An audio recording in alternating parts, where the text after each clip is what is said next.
ପିଲାମାନେ ବର୍ତ୍ତମାନ ଦଶମ ଶ୍ରେଣୀ ସାହିତ୍ୟ ବହିରେ ଗଦ୍ୟ ବିଭାଗରେ ଥିବା ମାତୃଭାଷା ଓ ଲୋକଶିକ୍ଷା ପ୍ରବନ୍ଧର ଦୀର୍ଘ ଉତ୍ତର ଲେଖିଲା ବେଳେ ତାର ହେଡ଼ିଂ କିପରି ଲେଖିବା ସେ ବିଷୟରେ ଶିକ୍ଷା କରିବା।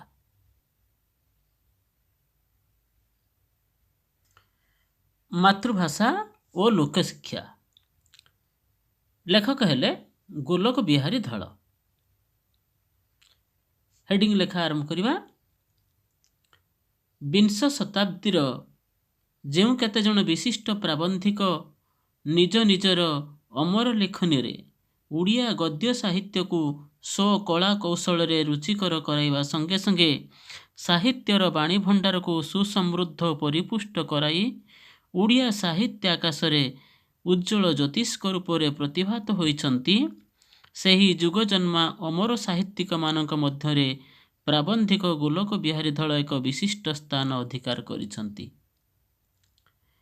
ସଂସିତ ମାତୃଭାଷା ଓ ଲୋକଶିକ୍ଷା ପ୍ରବନ୍ଧଟିରେ ସେ ମାତୃଭାଷାର ଉପାଦେୟତା ଓ ଲୋକଶିକ୍ଷା ପାଇଁ ତାହା କିଭଳି ଉପଯୋଗୀ ସେ ଅତି ନିଖୁଣ ଭାବରେ ଚିତ୍ରଣ କରିଛନ୍ତି। ଆଲୋଚ୍ୟ ପ୍ରସଙ୍ଗରେ ଡ୍ୟାସ୍ ସମ୍ପର୍କରେ ଲେଖକ ବର୍ଣ୍ଣନା କରିବାକୁ ଯାଇ କହିଛନ୍ତି ଯେ, ପିଲାମାନେ ହେଡ଼ିଂର ଶେଷ ବାକ୍ୟଟିକୁ ଦେଖ, ଗୋଟେ ଡ୍ୟାସ୍ ଅଛି। ଆଲୋଚ୍ୟ ପ୍ରସଙ୍ଗରେ ଡ୍ୟାସ୍ ସେ ସମ୍ପର୍କରେ ଲେଖକ ବର୍ଣ୍ଣନା କରିବାକୁ ଯାଇ କହିଛନ୍ତି ଯେ, ଏ ଡ୍ୟାସ୍ରେ ଆମେ କ'ଣ ଲେଖିବା।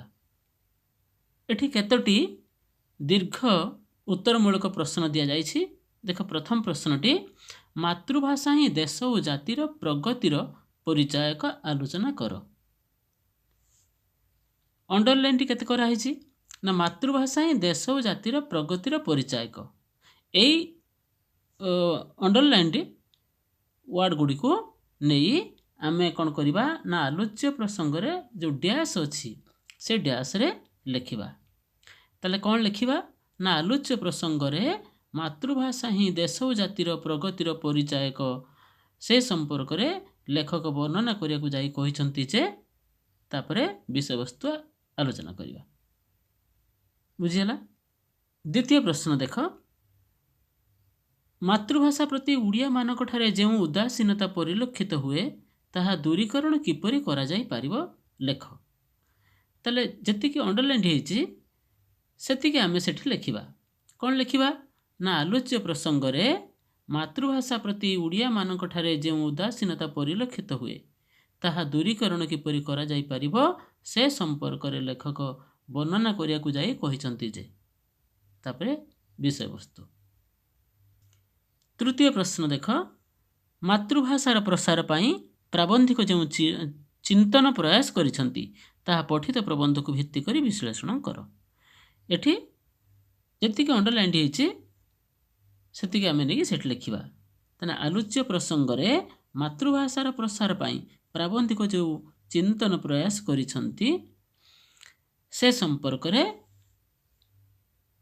ଲେଖକ ବର୍ଣ୍ଣନା କରିବାକୁ ଯାଇ କହିଛନ୍ତି ଯେ, ଏହା ହିଁ ଲେଖାଯିବ। ତାପରେ ଚତୁର୍ଥ ପ୍ରଶ୍ନ ଦେଖ, ଜନତାର ସାମୂହିକ ଶିକ୍ଷା ପାଇଁ ମାତୃଭାଷା ହିଁ ପ୍ରକୃତ ମାଧ୍ୟମ, ଉକ୍ତିଟିର ସତ୍ୟତା ପ୍ରତିପାଦନ କର। ତାହେଲେ ଏଠି କ'ଣ ଲେଖିବା ନା, ଆଲୋଚ୍ୟ ପ୍ରସଙ୍ଗରେ ଜନତାର ସାମୂହିକ ଶିକ୍ଷା ପାଇଁ ମାତୃଭାଷା ହିଁ କିପରି ପ୍ରକୃତ ମାଧ୍ୟମ ସେ ସମ୍ପର୍କରେ ଲେଖକ ଆଲୋଚନା କରିବାକୁ ଯାଇ କହିଛନ୍ତି ଯେ, ତାପରେ ବିଷୟବସ୍ତୁ ଆରମ୍ଭ କରିବା। ପିଲାମାନେ ହେଡ଼ିଂକୁ ଭଲ ଭାବରେ ଶିଖିବ ଆଉ ଠିକ୍ ଭାବରେ ଲେଖିବାକୁ ଚେଷ୍ଟା କରିବ, ଯାହାଫଳରେ ପରୀକ୍ଷାରେ ଏହା ତୁମକୁ ଯଥେଷ୍ଟ ସାହାଯ୍ୟ କରିବ। Okay, thanks for watching.